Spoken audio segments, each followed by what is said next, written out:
My name is Jessica, and I'm 32 years old. 5 years ago, my family called me an ugly college dropout and cut me from their lives after I left medical school to pursue my passion. They said I would amount to nothing without their support. Last weekend, I attended my sister's graduation party, where her professor couldn't stop praising her brilliant research paper, based entirely on my published work. When he asked if we knew each other, I smiled and said, "You have no idea." The look on their faces told the whole story. If you're watching this video right now, drop a comment letting me know where you're viewing from. Hit that like and subscribe button if you've ever had to prove your worth to people who underestimated you. Now let me take you through my journey of finding success, despite being disowned by the people who should have supported me most. I grew up in a family where academic achievement wasn't just encouraged, it was expected. The Marshall name carried weight in academic circles, with both my parents being professors at prestigious universities. My father, Dr. William Marshall, was the head of the mathematics department at Princeton, while my mother, Dr. Eleanor Marshall, was a renowned neurologist who had published numerous papers in leading medical journals. From an early age, my parents made it clear that intellectual pursuits were the only acceptable path to success. Dinner conversations revolved around academic theories, recent publications, and which Ivy League schools my sister and I would eventually attend. There was never any discussion about what we might want. Our futures had been planned since birth. My older sister Catherine fit perfectly into this mold. She was naturally studious with a photographic memory and an analytical mind that our parents adored. 3 years my senior, she graduated high school as valedictorian, breezed through Yale with a double major in biochemistry and molecular biology, and was accepted into Harvard Medical School without breaking a sweat. My parents beamed with pride at every award ceremony, every publication, every achievement Catherine accumulated. I, on the other hand, was different. It wasn't that I wasn't smart. My IQ tests and grades proved I was. But my interests were broader, more creative. While I excelled in science and mathematics, I also loved art literature, and especially computer science. I questioned established theories rather than simply memorizing them. I was curious about the practical applications of knowledge, rather than just the theoretical frameworks my parents valued. This difference created a growing tension in our family. When I brought home artwork from school, my mother would glance at it dismissively before asking about my math test scores. When I won a creative writing contest in 10th grade, my father's only comment was, "I hope this isn't distracting you from your AP physics studies." My appearance was another source of contention. Catherine had inherited our mother's classical beauty, tall, slender, with perfect features and naturally straight blonde hair. I took after my father's side with curly brown hair that refused to be tamed, glasses for my nearsighted eyes, and a stockier build. My mother frequently made helpful suggestions about my appearance, from diet recommendations to expensive skincare regimens, to clothing that would flatter my figure better. "Jessica, dear," she would say with a sigh, "appearance matters in professional circles. No one takes a sloppy scientist seriously." Despite these pressures, I managed to maintain excellent grades while nurturing my other interests in private. I was accepted to Columbia University with a scholarship, choosing it over my parents' preferred Yale because of its exceptional computer science program. They reluctantly accepted this decision, consoling themselves that at least it was an Ivy League school. College was a revelation. For the first time, I was surrounded by people who valued innovation and creative thinking. My professors encouraged my cross-disciplinary approaches, particularly my interest in combining medical research with advanced computing techniques. I thrived in this environment, developing new algorithms for analyzing medical data that earned recognition from faculty members. However, when I called home excited about these projects, my parents seemed unimpressed. "That's nice, Jessica," my mother would say. "But remember, this is just preparation for medical school. Don't get distracted by these side projects." Their plan had always been clear. I would follow Catherine into medicine, eventually joining the same prestigious research hospital where my mother had built her career. My own growing interest in medical technology and artificial intelligence was dismissed as a hobby that would eventually give way to the real work of becoming a physician. By my junior year, the disconnect between my passions and my parents' expectations had become a source of constant stress. I began experiencing anxiety attacks before calling home, knowing every conversation would include probing questions about my medical school applications and subtle comparisons to Catherine's accomplishments. Still, I followed the prescribed path applying to medical schools as expected. I was accepted to several top programs, including Johns Hopkins, where my mother had connections. When I expressed interest in Northwestern's dual MD Computer Science PhD program instead, my father cut me off. "Jessica, enough with the computers," he said firmly. "You're going to Johns Hopkins like we discussed. This is about your future." The summer before medical school was tense. I tried explaining my vision of combining medicine with artificial intelligence to create diagnostic tools that could save lives, but my parents weren't interested. "Real doctors treat patients," my mother insisted. "They don't hide behind computers." Catherine, now a rising star at Massachusetts General Hospital, sided with our parents. "Jess, why make things difficult?" she asked during a rare phone call. "Just follow the path. It worked for me." With tremendous pressure from all sides, I reluctantly enrolled at Johns Hopkins School of Medicine in the fall. From the first day, I felt like I was living someone else's life. While my classmates were excited about anatomy labs and clinical rotations, I found myself drawn to the medical informatics department, spending extra hours learning about healthcare data systems and diagnostic algorithms. By the end of my first semester, I was excelling academically, but miserable personally. The decision I made next would change the course of my life forever and lead to my family cutting me off completely. The breaking point came during winter break of my first year of medical school. I returned home for Christmas, already dreading the annual Marshall family dinner, where relatives would parade their accomplishments and my parents would showcase Catherine's recent publication in a prestigious medical journal. The evening played out exactly as I feared. Aunt Margaret boasted about my cousin's law school acceptance. Uncle Robert detailed his department's new research grant. And my mother presented Catherine's framed journal article like it was a newborn baby. "And Jessica is still adjusting to medical school," my mother added as an afterthought when a distant relative asked about me. The subtle emphasis on adjusting made it clear she was disappointed in my perfectly respectable first semester grades. Later that night, I overheard my parents talking in the kitchen as I came downstairs for water. "I'm concerned about Jessica," my mother said. "Dr. Hirsch mentioned she's spending too much time in the computer lab and not enough networking with the right faculty members." My father sighed. "She's always been the difficult one, not focused like Catherine." "And did you see what she wore to dinner?" my mother continued. "That shapeless sweater does nothing for her figure. She could at least try to present herself better. No wonder she hasn't dated anyone serious." "Well, not everyone gets the good genes," my father replied. "At least her brain works well enough for medicine, even if she insists on these computer distractions." I froze on the stairs, their words cutting through me like physical blows. After 22 years of trying to earn their approval while staying true to myself, I finally understood nothing I did would ever be enough. I would always be the other daughter, the one who didn't quite measure up to Catherine's perfection. That night, I made my decision. I applied to transfer to MIT's graduate program in computer science, with a specialization in medical applications of artificial intelligence. I used my research from Columbia as my application project, work my parents had dismissed as a hobby. 3 weeks later, I received my acceptance, along with a prestigious fellowship that would cover my tuition and provide a stipend. I withdrew from Johns Hopkins the same day and called my parents to tell them my decision. The conversation remains burned in my memory. My mother's initial shock gave way to cold fury. My father's disappointment transformed into contempt. "So you're dropping out," he stated flatly, "throwing away your future on some computer hobby." "I'm not dropping out," I explained, trying to keep my voice steady. "I'm transferring to MIT for a PhD program that actually aligns with my goals." "A waste of your potential," my mother interrupted. "After all we've invested in you." I tried explaining my vision again. How artificial intelligence could revolutionize medical diagnostics, how the program was highly competitive, how the fellowship was an honor. But they weren't listening. "If you do this," my father finally said, "you're on your own, no support, financial or otherwise." I hadn't expected that. Despite our differences, I'd never imagined they would actually cut me off.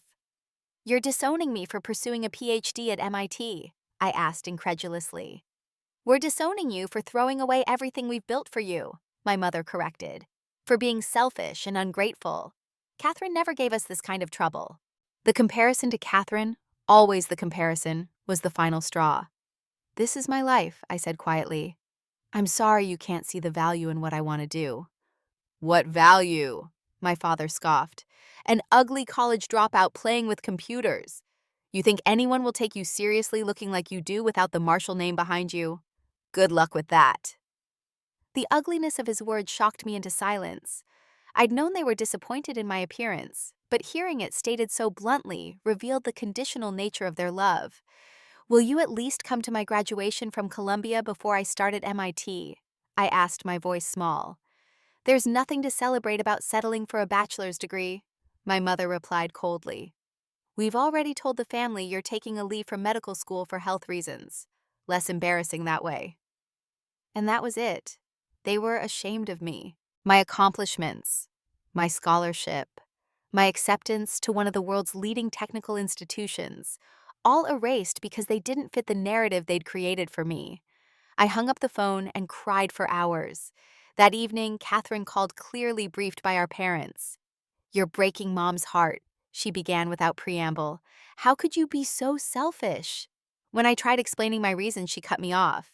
You've always been jealous of me. Is this some pathetic attempt to stand out because dropping out of medical school isn't the way to do it? I'm not dropping out, I insisted. MIT is… Save it, Catherine interrupted. You made your choice. Don't expect me to defend you to the family. The final blow came 2 days later. My parents emptied our joint bank account, money that included my own savings from summer jobs, and sent me a text message. Since you've decided to waste your education, you can fund this computer phase yourself.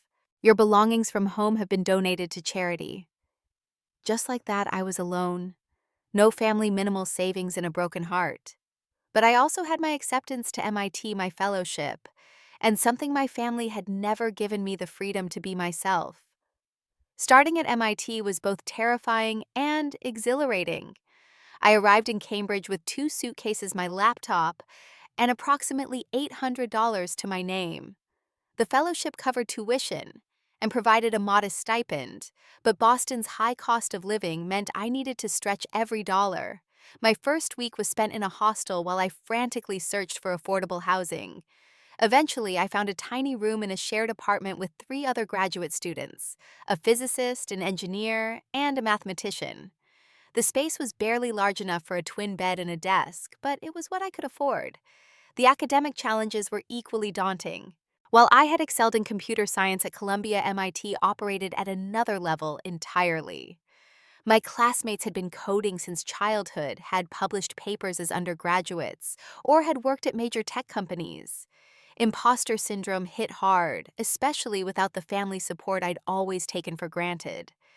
During one particularly difficult week, when a project wasn't coming together, I called home in a moment of weakness. The number had been disconnected. When I emailed my mother, the message bounced back. They had cut all ties just as promised.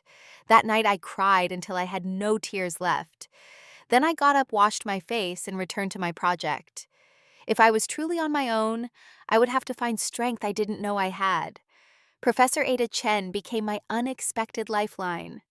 A pioneering researcher in medical applications of machine learning, she saw potential in my work that I sometimes couldn't see myself.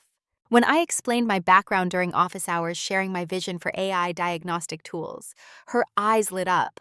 Most medical researchers don't understand computing, and most computer scientists don't understand medicine, she observed. Your dual perspective is exactly what this field needs. Under her mentorship, I began developing an algorithm that could detect subtle patterns in medical imaging that human eyes might miss. The work was challenging, requiring me to learn new programming languages and advanced mathematics beyond what I'd studied before. Many nights I worked until dawn, fell asleep at my desk for a few hours, then continued. Financial reality also meant taking on part-time work. I tutored undergraduates in computer science and worked weekends at a local coffee shop. Between classes, research, and jobs, I averaged 4 hours of sleep most nights. The grueling schedule left little time for a social life, but in truth, the work became my refuge. the place where I could forget about my family's rejection and focus on creating something valuable. 6 months into the program, Professor Chen approached me about joining her research team for a project funded by a major hospital network. The position came with additional funding that allowed me to quit the coffee shop job and focus more on research. More importantly, it gave me access to real medical data to test my algorithms. The first breakthrough came almost by accident. While analyzing mammogram images, my program flagged an anomaly that had been missed in the initial screening. Further investigation confirmed it was a small tumor that might have gone undetected for months. Though it was just one case, it validated my core belief: combining medical knowledge with advanced computing could save lives. The incident led to my first publication as lead author in a respected medical technology journal. The paper outlined my methodology and preliminary results, suggesting significant potential for AI-assisted diagnostics in breast cancer screening. I sent copies to my parents and Catherine, not expecting a response, but wanting them to know I was succeeding in my chosen path. The packages were returned unopened. As my research gained attention, I was invited to present at conferences and collaborate with other institutions. At one such event in San Francisco, I met Noah Parker, a brilliant software engineer working at a healthcare startup. We connected over shared ideas about medical technology, and for the first time since being cut off from my family, I felt understood on both a professional and personal level. Noah saw me, really saw me, not as the ugly Marshall girl or Catherine's less accomplished sister, but as a researcher with valuable insights and ideas. He appreciated my curly hair and didn't seem to notice or care that I didn't fit conventional beauty standards. Our coffee meeting to discuss potential collaboration turned into dinner, which extended into a walk along the bay until midnight, talking excitedly about the future of medical AI. As my research and romantic relationship flourished, I began the slow process of rebuilding my sense of self-worth. Noah encouraged me to address the health issues I'd been neglecting, the chronic migraines that I now realized were partially caused by needing updated prescription glasses, the persistent skin problems that cleared up with proper treatment from a dermatologist who didn't shame me about my appearance. My apartment mates became like family, celebrating research milestones with cheap champagne and offering support during difficult days. Professor Chen introduced me to her network of colleagues, many of whom became mentors and collaborators. Slowly, I created a community that valued me for my mind and character, rather than how well I fit a predetermined mold. 2 years into my program, the diagnostic algorithm I'd been developing showed results significant enough to attract industry attention. A healthcare technology company offered funding to develop it into a commercial product, with me retaining primary intellectual property rights. The agreement included enough money to hire 2 research assistants and, just as importantly, to move into my own apartment. For the first time, I had space that was truly mine, decorated according to my taste, rather than my mother's exacting standards. I bought comfortable furniture, hung colorful art on the walls, and set up a home office with top-of-the-line equipment.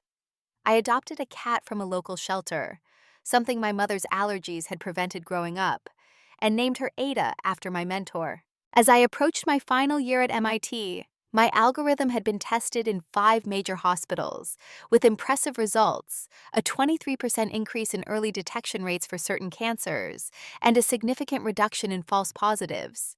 The publication detailing these findings was accepted by the New England Journal of Medicine, ironically the same journal where Catherine frequently published. I wondered if she would see it, if my parents would notice my name. I had stopped sending them copies of my work, stopped hoping for reconciliation. The pain of their rejection had transformed from an acute stabbing wound to a dull ache that occasionally flared up on birthdays and holidays. In moments of quiet reflection, I sometimes struggled to understand how people who had raised me could so completely discard me for following my own path.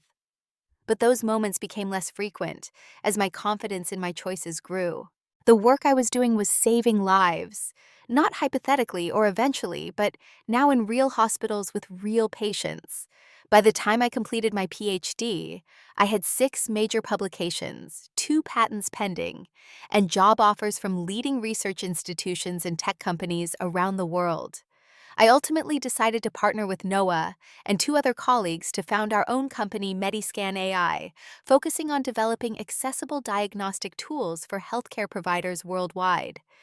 Our startup secured venture capital funding that made me financially secure for the first time since being cut off. The validation was sweet, but the knowledge that my work was making a tangible difference in healthcare was the true reward. Each successful diagnosis, each life potentially saved, healed another small piece of the wound my family had created.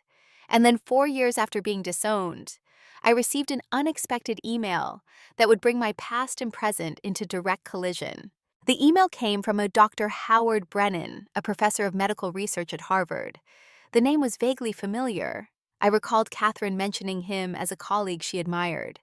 His message was brief and professional. He had read my publications on AI diagnostic imaging and was impressed with the results. Would I be interested in giving a guest lecture to his advanced research seminar? I was about to decline, my schedule was already packed with the growing demands of Mediscan, when I noticed something that made my heart stop. Listed among the seminar participants was Dr. Catherine Marshall. My sister was taking his class. For days, I agonized over the decision. Part of me wanted to avoid any situation that might bring me into contact with my family. The wounds had scarred over, but they weren't fully healed. Another part, however, couldn't deny the professional opportunity. Harvard Medical School was a prestigious platform, and expanding awareness of our technology could help more patients. Noah encouraged me to accept. "You've earned this recognition," he said. "Don't let your family take that away too." Professor Chen offered similar advice when I consulted her. "Your work deserves to be shared," she said simply. "The rest is just noise." I agreed to give the lecture scheduled for the following month. As the date approached, my anxiety increased. I threw myself into preparation, creating a detailed presentation that showed the evolution of the technology, the clinical trials, and the real-world impact. If I was going to face Catherine after all this time, I would do so from a position of unquestionable professional achievement. The morning of the lecture, I dressed with unusual care. A tailored charcoal suit, subtle makeup, my curly hair styled in a way that emphasized its natural texture, rather than trying to straighten it as my mother had always insisted. The person in the mirror looked confident, successful, so different from the devastated young woman who had been cut off from her family 5 years earlier. Noah insisted on coming with me for moral support, waiting outside the lecture hall while I presented. As I approached Harvard Medical School, memories flooded back. Visits to Catherine during her studies, my parents proudly touring the facilities, assuming I would follow the same path. The weight of those expectations had once felt crushing. Now they seemed like someone else's burden. I arrived early to set up my presentation, introduced to Dr. Brennan in his office before the seminar. He was enthusiastic about my work, asking insightful questions about the algorithms, and commenting on how the technology could transform diagnostic processes. There was no indication he knew about my connection to Catherine. "We're particularly fortunate to have you today," he mentioned as we walked toward the lecture hall. "One of our most promising researchers has been developing a parallel concept, though, without your technical expertise in AI implementation. I'm hoping your presentation might inspire some collaboration." My stomach tightened. I knew exactly who that promising researcher was. The lecture hall was filled with about 40 people, faculty members, medical researchers, and advanced students. I scanned the room quickly, spotting Catherine in the third row. She hadn't seen me yet, absorbed in reviewing notes. My sister had changed little in 5 years. Still immaculately groomed blonde hair, perfectly styled designer clothes, subtly communicating her status. The only difference was a new seriousness around her eyes, the slight furrow between her brows that hadn't been there before. Dr. Brennan began his introduction reading from my bio. "Our guest today has pioneered revolutionary applications of artificial intelligence in medical diagnostics. With dual training in medicine and computer science, Dr. Jessica Marshall has developed algorithms that have increased early detection rates by over 20% in clinical trials." At the sound of my name, Catherine's head snapped up. Our eyes met across the room. The shock on her face would have been comical in any other circumstance, her mouth actually dropping open, color draining from her cheeks. She clearly hadn't bothered to check who the guest lecturer would be. I maintained my composure, thanking Dr. Brennan for the introduction and launching into my presentation. Years of conference speeches had made me a confident presenter, and I deliberately avoided looking in Catherine's direction again, focusing instead on clearly explaining the technology and its applications. The presentation went smoothly, generating enthusiastic questions from the audience. Catherine remained silent throughout, though I could feel her eyes fixed on me. As the session concluded, Dr. Brennan invited everyone to continue discussions at a small reception in the adjacent room. I was surrounded by interested researchers immediately answering questions about implementation timelines and technical specifications. From the corner of my eye, I saw Catherine hovering uncertainly at the edge of the group. Eventually, Dr. Brennan pulled her into the conversation. "Dr. Marshall, you must meet Catherine Marshall," he said, unaware of the tension crackling between us. "She's been working on improving diagnostic protocols for early-stage tumors. Her recent paper actually cited your work, though I don't believe you've collaborated directly." Catherine's face flushed. I realized with sudden clarity that she had been using my research without acknowledging our relationship, perhaps without even acknowledging to herself where some of her insights had originated. "We're acquainted," I said simply, extending my hand as if meeting a distant colleague. "It's been some time, though." Catherine took my hand automatically, her grip limp with shock. "Jessica," she managed, "you look different." "5 years will do that," I replied evenly. Dr. Brennan looked between us, sensing undercurrents he didn't understand. "You know each other?" Before either of us could respond, another faculty member pulled him away with a question, leaving us momentarily alone. "Why didn't you tell me you were coming here?" Catherine hissed, dropping her professional demeanor. "Why would I?" I asked calmly. "You made it very clear where we stood when Mom and Dad cut me off. As I recall, you didn't exactly rush to my defense." She flinched. "That was different. You dropped out of—" "I completed a PhD at MIT, I corrected her. "And now I run a company valued at over $30 million, hardly a dropout." Mom and Dad said— "I know exactly what they said," I interrupted. "And what they did, empty my bank account, donate my belongings, tell everyone I had a mental breakdown." Catherine at least had the grace to look uncomfortable. "They were upset. You went against everything they planned for you." "I followed my own path," I said. "And look where it led. My technology is being implemented in hospitals across the country." "It's saving lives, Catherine. Isn't that what medicine is supposed to be about?" Before she could respond, Dr. Brennan returned, still oblivious to our connection. "Catherine, you should tell Dr. Marshall about your latest project. It dovetails beautifully with her imaging work." Catherine hesitated, then began describing her research. As she spoke, I realized she was essentially outlining an application of my published methodologies with minor variations. She had been building on my work without attribution beyond the minimum required citations. "That sounds remarkably similar to the approach I outlined in my 2018 paper," I observed when she finished. Dr. Brennan nodded enthusiastically. "Yes, I've been telling Catherine that a collaboration with someone with your technical expertise could accelerate the project significantly." He turned to me. "Her paper on this methodology has been accepted by the New England Journal pending revisions. It's quite groundbreaking." "Is it?" I asked, mildly, looking directly at Catherine.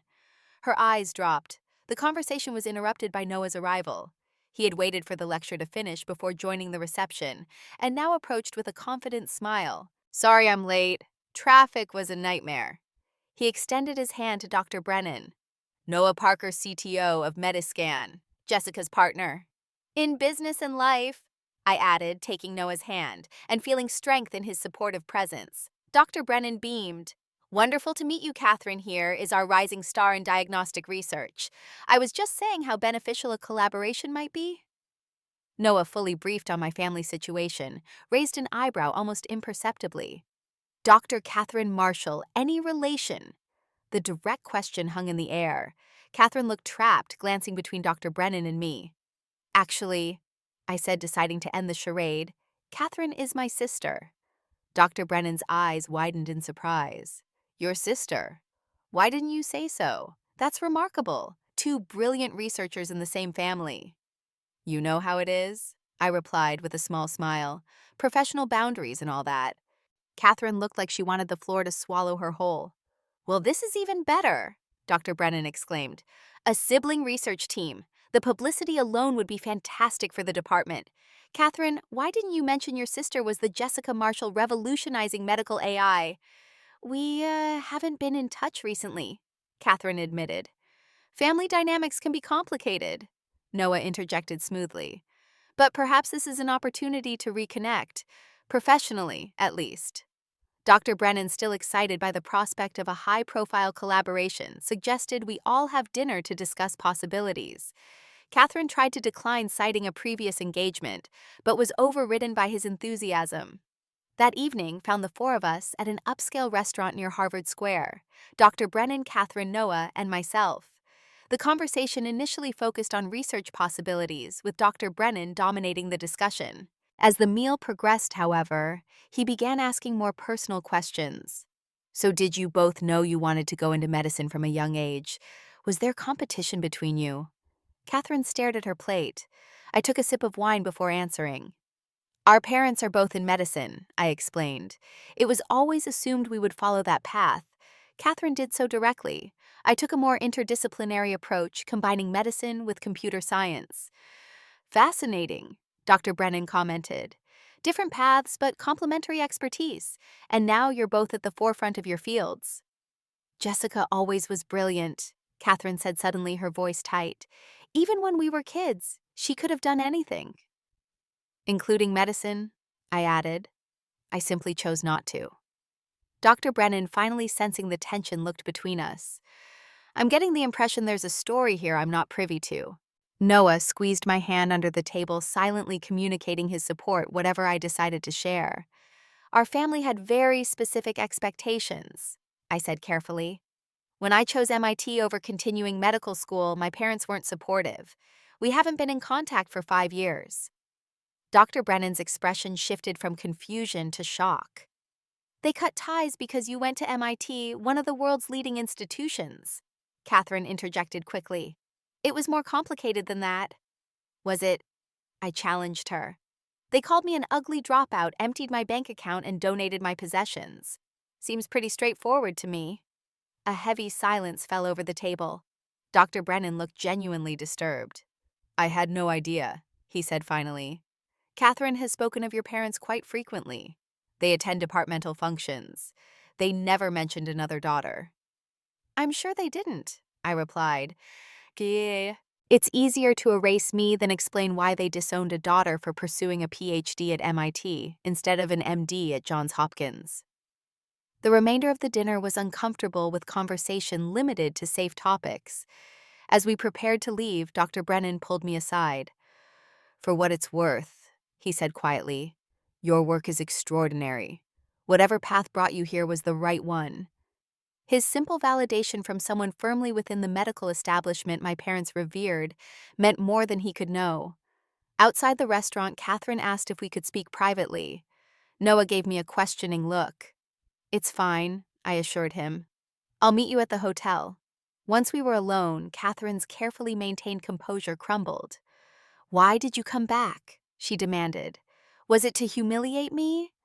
I came to share research that's saving lives, I corrected her. Your presence was incidental. Dr. Brennan will never look at me the same way now. Because he knows our parents disowned me for pursuing a different path, or because he realized how much of your groundbreaking research builds directly on my published work. Catherine flinched. I cited your papers. Minimally, I agreed. Without ever acknowledging that the J. Marshall in the citations is your sister. How convenient for maintaining the narrative that I'm a failure. I never said you were a failure, she protested weakly. You never contradicted Mom and Dad when they did, I countered. You never reached out in 5 years, Catherine. Not once. She looked away. I didn't know what to say. And then too much time had passed. 5 years is a long time, I acknowledged. Long enough for the ugly dropout to build a multi-million-dollar company, develop technology that's changing medicine, and find people who value me for who I am, not who they want me to be. Catherine's eyes filled with tears. They're coming to my graduation ceremony next week, she said suddenly. Harvard is awarding me a special research fellowship. They're hosting a reception afterward. I understood the implied question. Are you asking if I'll stay away to avoid an uncomfortable scene? I'm asking if you'd come, she said, surprising me. If you'd be willing to see them again. The invitation was unexpected. Why would you want that? Catherine took a deep breath. Because Dr. Brennan was right. We could do amazing work together. Because I'm tired of pretending I don't have a sister. Because I miss you. I studied her face looking for signs of manipulation or ulterior motives. Instead, I saw exhaustion and something that looked like regret. They won't want me there, I said. Maybe not at first, she admitted, but they should see what you've accomplished, what you've become. I should have stood up for you back then. Let me try to make it right now. I didn't give her an answer that night. The decision to confront my parents after 5 years of silence would require careful consideration. But as Noah and I flew back to Boston the next day, I found myself contemplating what such a reunion might look like, and whether I was strong enough to face the people who had so thoroughly rejected me. The graduation ceremony was held in Harvard's historic Sanders Theater, an imposing space with dark wood paneling and tiered seating that created a sense of gravitas appropriate for the occasion. Catherine had sent me an invitation with detailed instructions on when and where to meet her beforehand. I had waited until the last possible moment to decide, finally committing only the night before. Noah came with me, a steadying presence in what promised to be an emotionally turbulent day. We arrived early, finding Catherine waiting nervously outside the faculty entrance. "You came," she said, relief evident in her voice. She looked elegant in her academic regalia, the doctoral robe highlighting her tall, slender frame. "I wasn't sure you would." "Neither was I admitted. Where are Mom and Dad?" "Already seated inside," she said. "They don't know you're coming." I raised an eyebrow. Interesting strategy. Catherine had the grace to look embarrassed. I thought surprising them in a public setting might prevent, well, a scene. Using social constraints to moderate their behavior, I observed. "Smart?" Noah squeezed my hand. "We can still leave if you want to." I took a deep breath. "No. I've spent 5 years building a life they said I couldn't have. I want them to see it." The ceremony itself was predictably long and formal. From our seats in the designated section for honored guest families, I could see my parents several rows ahead, my mother's blonde updo exactly as I remembered it, my father's posture ramrod straight. They had no idea I was behind them watching, as Catherine received her fellowship certificate to enthusiastic applause. The real confrontation would come at the reception afterward, a catered affair in one of Harvard Medical School's elegant function rooms. Catherine had arranged for Noah and me to arrive slightly after the reception had begun, ensuring my parents would already be there. As we approached the venue, my steps slowed involuntarily. Memories of their rejection flooded back. The cruel words, the financial abandonment, the complete erasure of my existence from their lives.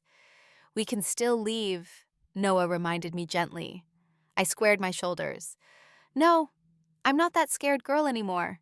The reception was crowded with faculty members, graduates, and their families. I spotted my parents immediately. They stood near Catherine at the center of a small group accepting congratulations with the practiced grace of people accustomed to academic functions. My mother looked exactly the same, elegantly attired in an expensive dress that highlighted her still youthful figure. My father's hair had grayed further, but his bearing remained imposing. Catherine saw us enter and gave a small nod. She extracted herself from the group and approached, leading Dr. Brennan with her. He had been briefed on the situation and had agreed to facilitate the interaction. "Jessica, Mr. Parker." He greeted us warmly, deliberately loud enough to carry to nearby guests. "So glad you could join us for Catherine's celebration." My parents' heads turned at the sound of my name. My mother froze mid-sentence, her champagne glass suspended halfway to her lips. My father's expression shifted from confusion to shock to a carefully blank mask. Catherine led Dr. Brennan toward them, motioning for us to follow. The short walk felt like crossing an ocean. "Mom, Dad," Catherine said with forced brightness. "Look who made it to my graduation." Jessica and her partner Noah. For a moment, no one spoke. My mother recovered first years of social training kicking in to prevent a public embarrassment. Jessica, she said, her voice carefully modulated. This is unexpected. My father simply stared, taking in my appearance. The sophisticated haircut that worked with my curls rather than fighting them, the designer suit that flattered my figure, the confident posture that had replaced my former tendency to hunch slightly in their presence. Congratulations on the fellowship, Catherine, I said calmly. Your research sounds promising. Dr. Brennan, bless him, jumped into the awkward silence. The Marshall sisters are both doing extraordinary work in diagnostic medicine. Different approaches, but complementary expertise. I've been telling Catherine that a collaboration could be groundbreaking. My mother's eyes narrowed slightly. Jessica isn't in medicine anymore. She left Johns Hopkins. For MIT, Dr. Brennan corrected smoothly, where she completed her PhD and developed the diagnostic AI system that's being implemented in hospitals nationwide. Surely you followed her work. The New England Journal featured it prominently. My parents exchanged quick glances. It was clear they had deliberately avoided knowing anything about my career. We've been out of touch, my father said stiffly. 5 years, I confirmed, since you called me an ugly dropout and emptied my bank account. Several nearby guests pretended not to listen while obviously hanging on every word. My mother's social smile became strained.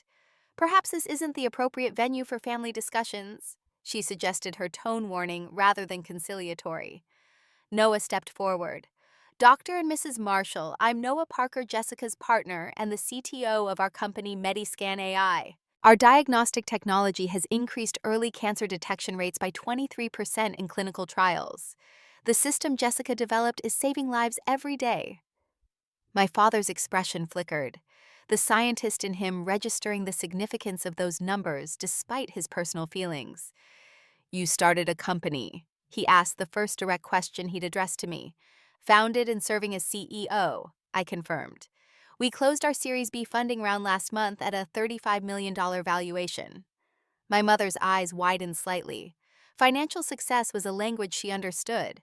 Before they could respond, we were interrupted by an elderly man approaching our group. Dr. Harold Weiss, the department chair, and one of the most respected figures in medical research. My heart sank, anticipating further awkwardness, but his words took me completely by surprise. Jessica Marshall, he exclaimed, extending his hand warmly. I was hoping to meet you today. Your work on neural network applications in diagnostic imaging is revolutionary. We've implemented your system at Massachusetts General with remarkable results. My parents' expressions transformed from cool distance to confused reassessment as Dr. Weiss continued enthusiastically discussing my research. Other faculty members joined the conversation, several mentioning they had used my papers in their courses or applied my methodologies in their research. Throughout this surreal experience, Catherine stood slightly apart, watching with an unreadable expression. When the conversation finally hit a lull, she spoke up. Jessica's algorithm identified patterns in my research data that I had missed, she admitted. Her approach solves problems I've been struggling with for months. This public acknowledgement from the sister who had stood by while I was disowned clearly shocked my parents. My father's scientific curiosity finally overcame his personal feelings. You're using neural networks for pattern recognition in cellular imaging, he asked, slipping into the academic discussion format that was his comfort zone. Among other applications, I confirmed, the methodology is adaptable across various diagnostic contexts. As I began explaining the technical aspects of my work, I saw something shift in my father's eyes, a reluctant respect emerging as he engaged with the scientist I had become, rather than the daughter who had disappointed him. My mother remained more reserved, but I caught her studying me with new consideration, noting the confident way I fielded questions from leading researchers, the respectful attention Noah and I received from people whose opinion she valued. When the technical discussion concluded, Dr. Weiss turned to my parents with genuine confusion. You must be incredibly proud to have raised two such brilliant researchers. The Marshall sisters are making quite the impact on medical science, albeit through different approaches. My parents exchanged a glance, clearly uncertain how to respond. To my surprise, it was my father who finally spoke. Their different perspectives have led to innovative work, he said carefully, the closest thing to acceptance he could manage in the moment. As the reception continued, I found myself in conversation with various faculty members and researchers, many expressing interest in collaborations or applications of our technology. Noah handled the business inquiries with practiced ease, allowing me to focus on the scientific discussions. My parents kept their distance for the remainder of the event, but I felt their eyes following me. Catherine moved between groups, occasionally joining my conversations, but mostly watching the dynamics unfold. As the reception began to wind down, Catherine approached again, this time alone. "They're processing," she said quietly. "Seeing you like this, successful, respected, confident, it challenges everything they've told themselves for 5 years." "I didn't come for their approval," I replied truthfully.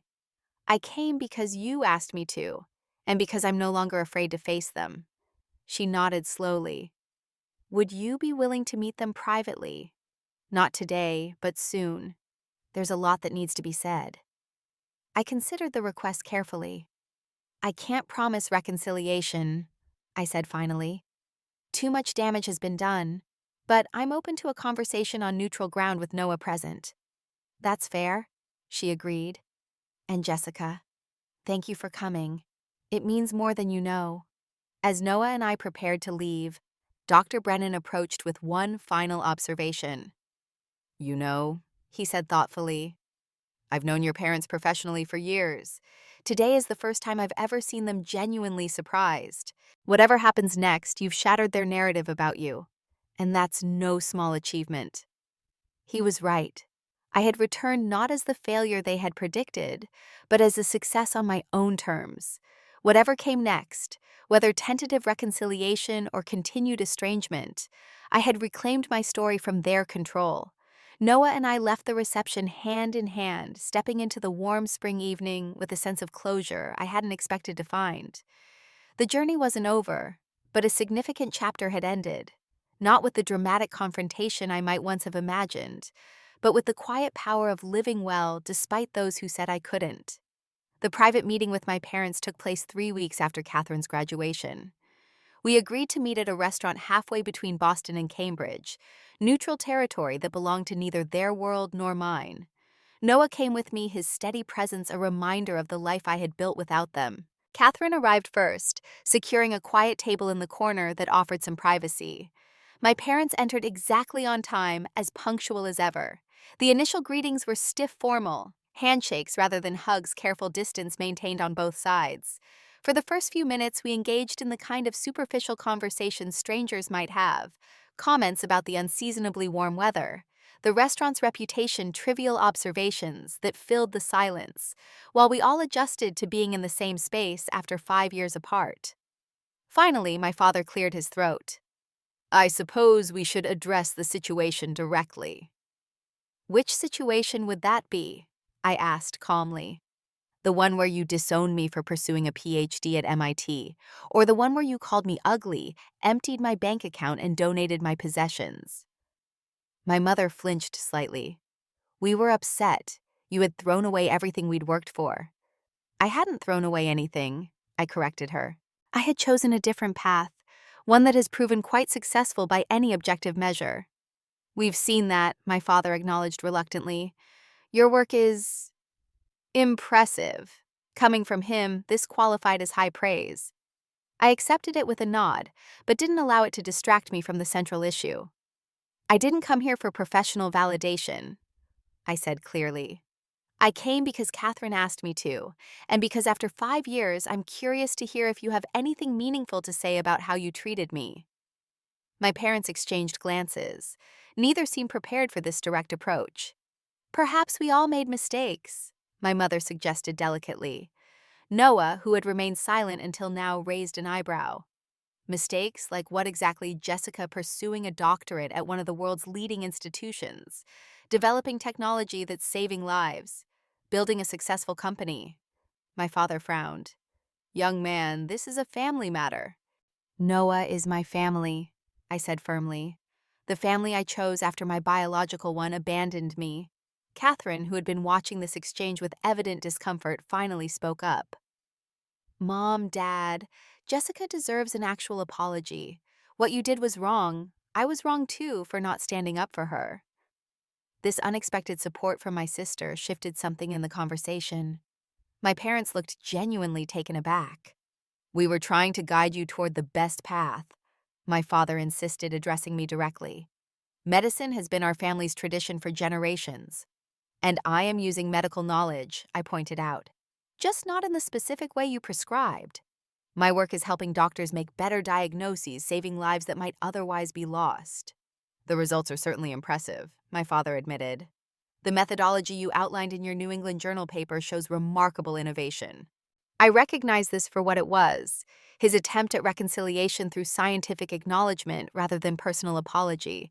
It was simultaneously frustrating and entirely in character.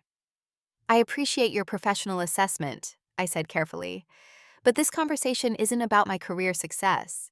It's about the fact that you disowned your daughter for making her own choices." My mother sighed deeply. "We thought you were making a terrible mistake. We thought you would fail." "And if I had failed," I challenged her, "would that have justified cutting me off completely, treating me as if I no longer existed?" Neither of them had an answer for that. Noah reached for my hand under the table, a silent gesture of support. "Jessica has built an extraordinary life," he told my parents. "She's respected in her field, leading a company that's making a real difference in healthcare. She's done all this without your support, in spite of your active efforts to undermine her.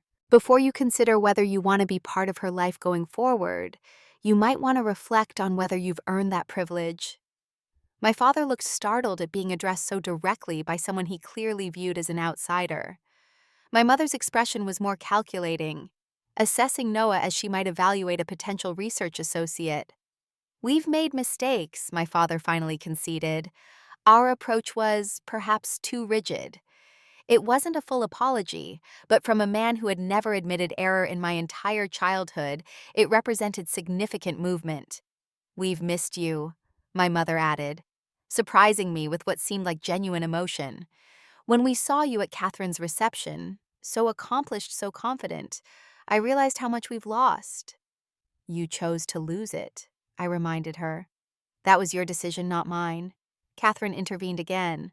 "Mom, Dad, Jessica isn't going to pretend everything is fine just because you've decided you're ready to acknowledge her again. You hurt her deeply. We all did." My sister's willingness to include herself in that accountability was unexpected and touching. "What do you want from us?" my father asked, his tone suggesting genuine confusion rather than defensiveness. I considered the question carefully. "I don't want anything from you," I said finally. "I've built a life I'm proud of with people who value me for who I am, not for how well I conform to their expectations. I didn't come here seeking anything from you. Not approval, not support, not even an apology at this point." "Then why did you agree to meet?" my mother asked. "Because 5 years is a long time to carry anger," I admitted. "Because I'm curious if you've learned anything from this experience. Because I wanted you to see face to face that your worst predictions about me were wrong." A heavy silence fell over the table. My parents looked at each other, a wordless communication passing between them after decades of marriage. "We were wrong," my father finally said, the words clearly difficult for him. "Not just about your career path, but about how we handled our disagreement with your choices. We should never have cut you off completely. The things we said were inexcusable," my mother added, "particularly about your appearance. That was cruel and untrue." It wasn't a perfect apology, but it was more than I had expected. I nodded, acknowledging their words without immediately accepting or rejecting them. "Where do we go from here?" Catherine asked, looking between us. "Slowly," I said. "If at all. I'm not interested in pretending the last 5 years didn't happen, or in resuming regular family dinners as if nothing changed. Too much has happened for that." "Would you consider limited contact?" my mother suggested tentatively. "Perhaps meeting occasionally, getting to know each other again, gradually." I glanced at Noah, who gave me a subtle nod of support, then back to my parents. "I'm open to taking small steps," I agreed cautiously, "but with conditions. I expect respect for my choices, personal and professional. I expect acknowledgement of the harm you caused not just today, but consistently. And I expect you to treat Noah as an important part of my life. My father looked like he wanted to object to these terms, but restrained himself. My mother nodded.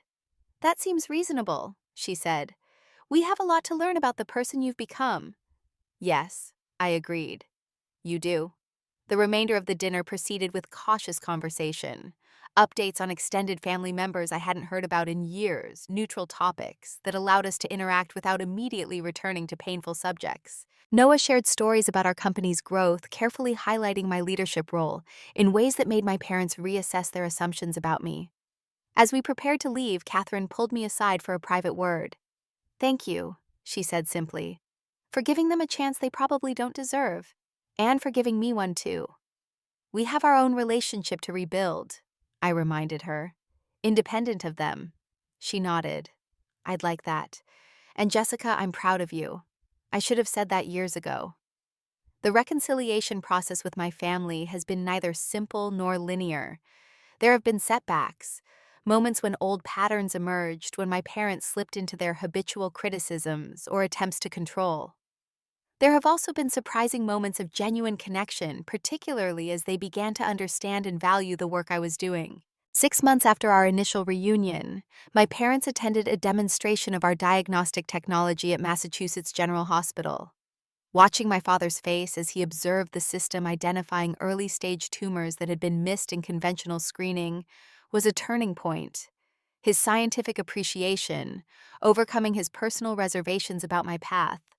My mother has made more effort to know Noah initially from social calculation, his company's success making him acceptable in her eyes, but gradually with genuine interest in the person who had supported me through my darkest times.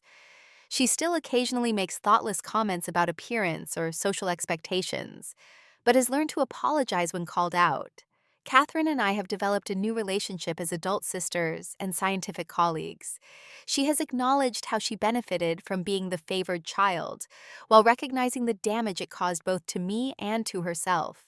We've begun a research collaboration that combines her clinical expertise with my technological innovations, a project that has proven both professionally rewarding and personally healing. Mediscan continues to grow with our technology now implemented in hospitals across North America, Europe, and parts of Asia. Noah and I purchased a house in Cambridge, creating a home that reflects our shared aesthetic, rather than conforming to someone else's expectations. We're discussing marriage and children, conversations that feel hopeful rather than fraught with family complications. The most significant change, however, has been internal. I no longer measure my worth through my parents' approval or disapproval. I've discovered that family can be chosen as well as born, that relationships should be based on mutual respect rather than obligation, and that sometimes the greatest act of self-love is walking away from those who cannot see your value. The ugly college dropout they dismissed 5 years ago has become a woman I'm proud to be, successful on my own terms, surrounded by people who appreciate my mind and heart, and finally free of the need to contort myself to fit someone else's definition of worthwhile. Have you ever had to walk away from family to find your true path? How did you handle rebuilding your life on your own terms? Share your story in the comments below. If this journey of self-discovery resonated with you, please hit the like button and subscribe to hear more stories of transformation and resilience. Don't forget to share this video with someone who might need encouragement to follow their authentic path, even when others don't understand. Thank you for listening, and remember, sometimes the people who are supposed to believe in you won't, but that doesn't define what you can achieve.